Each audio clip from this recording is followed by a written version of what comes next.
Good morning friends. अभी जो decision लिया गया है मोदी सरकार द्वारा कि मोदी सरकार ने 500 और 100 1000 रुपए के नोट बंद कर दिए हैं, इससे क्या इफेक्ट पड़ेगा और ये डिसीजन क्यों लिया गया। सबसे पहले हम आपको बताएंगे कि ये डिसीजन क्यों लिया गया। ये डिसीजन लेने का सबसे बड़ा कारण ये था कि ब्लैक इकोनॉमी हमारे देश को एक दीमक की तरह खा रही थी। बहुत सारे लगभग 30,000 करोड़ रुपए का जाली नोट हमारे पूरे देश में चल रहे हैं और सरकार इस बात को जानती थी कि अगर उसको हटाना है तो हमें कोई हार्ड स्टेप उठाना पड़ेगा। इसीलिए सरकार ने इतना बड़ा स्टेप लिया।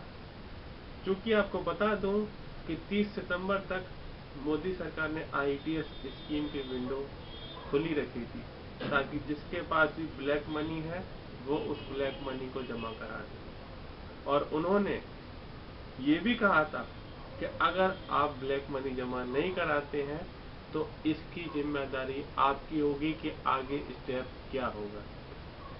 सब लोगों को ये लगा था कि क्या स्टेप होगा, लेकिन ये स्टेप होगा ये वो अपने सपने में भी नहीं सोच सकते थे।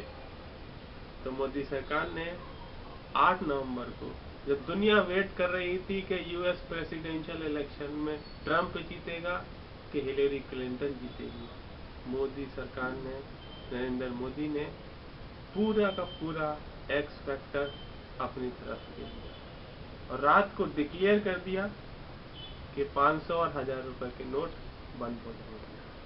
अब आपको बताते हैं कि ये कहाँ पे आप अभी यूज कर सकते हैं 500-1000 रुपए के नोट। 500 और 1000 रुपए के नोट आप अभी पेट्रोल पंप में यूज कर सकते हैं। दूसरी चीज, और 1000 के नोट आप केमिस्ट की दुकान पर यूज कर सकते हैं, आप हॉस्पिटल में यूज कर सकते हैं, आप पेट्रोल पंप पर यूज कर सकते हैं। लेकिन हम आपको एक्चुअल रियलिटी बता रहे हैं, इनमें से किसी के पास भी अभी 500 के नोट आप देके 100 रुपए के नोट नहीं ले सकते, क्योंकि किसी के पास नहीं बचे हैं, सब जाके एक्सचेंज करके ले आए। अगर आपका कोई पर्सनल कोई ऐसा रिलेशन है, रिश्तेदार है, तो उससे आप जरूर ले सकते। मोदी जी ने जब आज से 2 साल पहले स्कीमें लॉन्च की थी बहुत सारी, जैसे कि जनधन योजना, इंश्योरेंस की बहुत सारी योजना थी और हाउसिंग फॉर ऑल, ऐसी बहुत सारी योजनाएं थी। तो लोगों को ये लगा कि मोदी जी का ये जुमला है और कभी काम नहीं करेगा, लेकिन उनको ये नहीं पता था कि आज से 2 साल के बाद वो सारे स्कीमें इनडायरेक्ट वे में सक्सेसफुल होंगी। मैं आपको बताता हूँ कैसे। सबसे पहले गरीबों के अकाउंट खुलवाए जनधन योजना से। हर गरीब के पास एक अकाउंट होगा, ताकि अभी जब ये ब्लैक मनी के लिए स्टेप उठाया गया, 500-1000 के नोट बंद हुए, तो कोई गरीब ये ना कह सके कि मेरे पास अकाउंट नहीं है, क्योंकि उसके पास तो ऑलरेडी अकाउंट है जनधन योजना से। तो मोदी जी ने ये बात 2 साल पहले ही सोच ली थी कि अगर गरीब के पास अकाउंट नहीं होगा तो वो कैश कहाँ जमा करेगा। सबसे पहली चीज। दूसरी चीज, income tax declaration scheme. Income tax declaration scheme की विंडो 1 जुलाई से लेके 30 सितंबर तक खुली थी। उसमें सारे ब्लैक मनी वाले जो हैं, जितने पैसा है वो जमा करने के लिए मोदी जी ने कहा था, और फ्लैट 45% टैक्स उनको देना था। और फिर ये कहा था कि अगर आप जमा नहीं करोगे तो आपके लिए बहुत ज्यादा बुरा हो सकता है। लेकिन लोगों को ये नहीं पता था कि ऐसा होगा। तो ये भी एक सोची समझी मोदी जी की प्लानिंग थी कि ब्लैक मनी पूरा वाइट हो जाए।